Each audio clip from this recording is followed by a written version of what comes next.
Les chats au Japon sont plus que présents, déjà dans les temples et aussi dans les boutiques avec les manekineko qui agitent leurs pattes toute la journée. Vous voyez. Mais aussi sur les quelques îles des chats comme Aoshima où on les a laissés là dans la nature, libres de se reproduire par millions finalement. Dans les cafés chats où l'on peut bénéficier d'une connexion internet imbattable, siroter une boisson chaude et les caresser toute la journée. Bref, au Japon, le chat est estimé, d'ailleurs il a même droit à un jour de fête nationale, le Neko-no-Hi, le 22 février. Au XVIIIe siècle, il était interdit d'en faire commerce ou de les enfermer. Le monde a bien changé, cependant une chose est immuable, il est toujours aussi apprécié. Nous avons rencontré les éditeurs d'Isseki Nicho qui nous parlent justement de leur ouvrage Nekoland dédié aux chats sur l'archipel nippon. On regarde.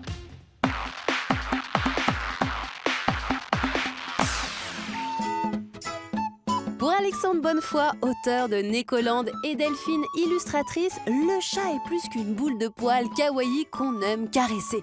C'est au Japon que le couple s'en est rendu compte en se lançant dans un grand projet photographique. C'est de la photo animalière en milieu urbain. Il y a beaucoup de chats qui n'ont pas de maître, en fait, c'est des chats errants. C'est souvent des chats qui sont juste nourris par une personne du quartier.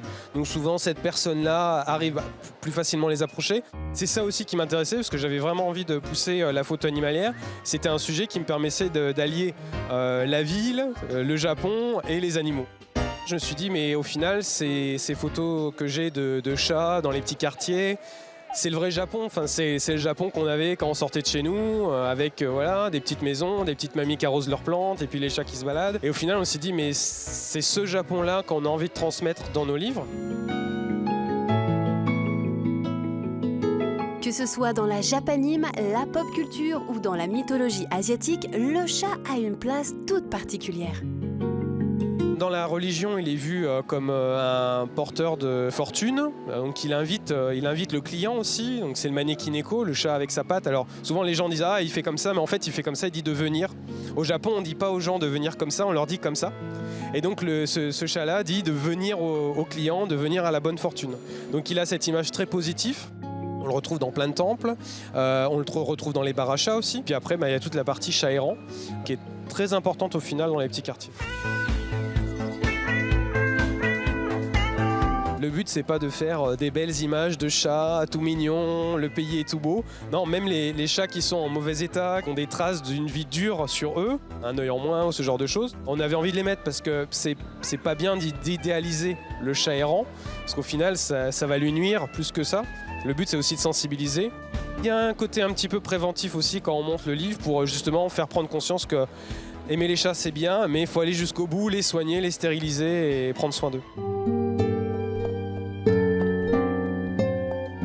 Les aléas de la météo et les dangers de la rue sont un véritable enfer pour les chats vagabonds. Delphine et Alexandre ont été témoins d'une situation qui peut faire rire, mais qui est représentative de la situation malheureuse de ces félins. Le chat avait donc le nez qui coulait. Et juste après, il y a une dame qui est passée et qui a fait « Oh, le pauvre chat !» Et en fait, elle a sorti un mouchoir en papier et elle lui a mouché le nez.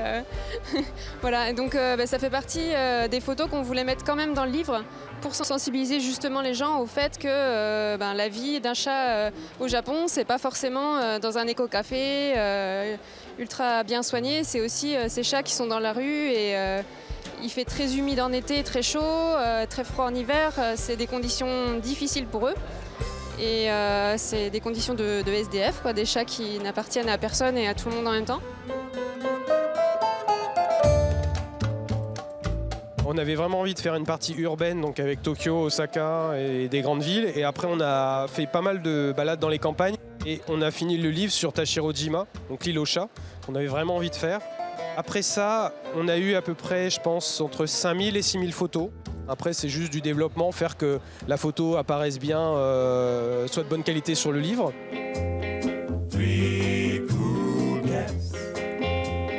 En se servant du félin comme emblème, Alexandre propose à ses lecteurs une visite du Japon très différente de celle des guides touristiques. Vous ne verrez plus jamais les chatons de la même façon.